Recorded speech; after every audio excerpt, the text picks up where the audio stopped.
Anyway, we've not really done anything for a couple of weeks because it's been flooded in here, and we've been very, very busy. And as you can probably tell, I've been full of cold, so it's very difficult to speak when you're full of cold without sniffing, and I can feel a sniff coming on now, so you'll have to excuse me. So yes, I'm back on the wheel. These are all toad in the holes.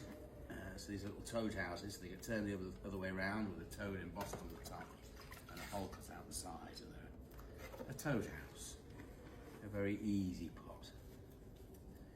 We used to do thousands of these in the old days. We used to have mail order catalogues. We used to make a few thousand every year. Anyway, whilst we've been away, we've been working on some glazes that we've developed from the river mud. So the land that the tile works is on actually goes into the river bank, because originally you can see at low tide the actual footings of some of the old offices and the kilns that are now sort of disappeared into the river as the yard has moved back. Anyway, so about once a month we go out and we get 100 kilos or so of clay, so a barrow load, and that's used to seal the doors of the kiln, and that's been going on for the best part of 200 years. Well, I mean, this yard's been here for 175 years. If we didn't use that, it would be concrete or whatever to seal it. So it's an effective use of something that's local. And obviously when we've finished using it, we just crumble it up and it goes back into the ground in a sense.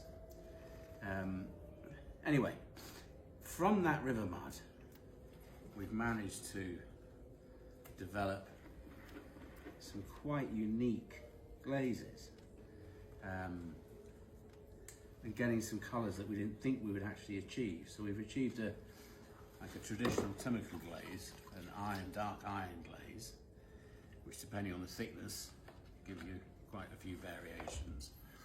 But also, so this is one of our mugs. I'll just have a quick cup of tea.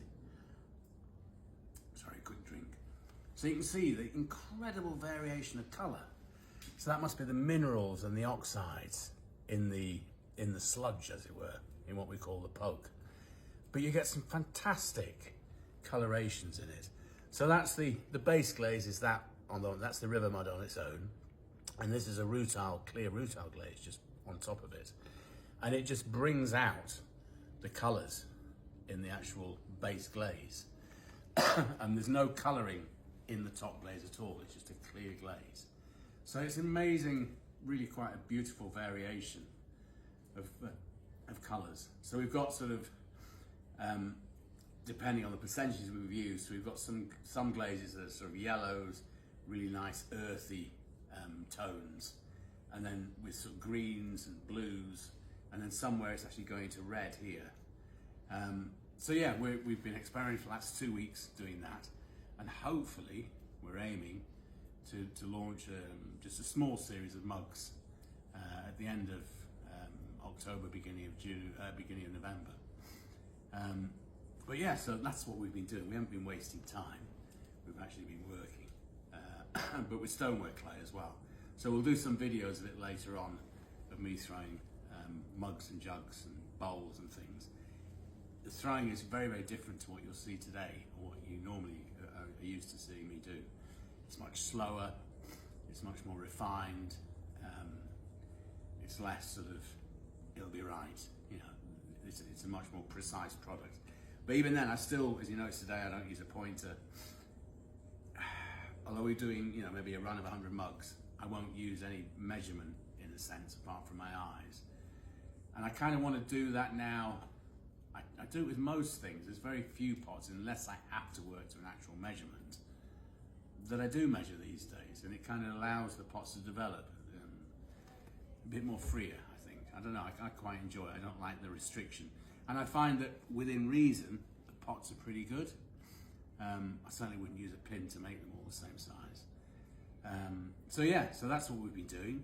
We'll do some more videos and some more shots over the next week or so, showing you some of the varying colours. Yeah, happy afternoon.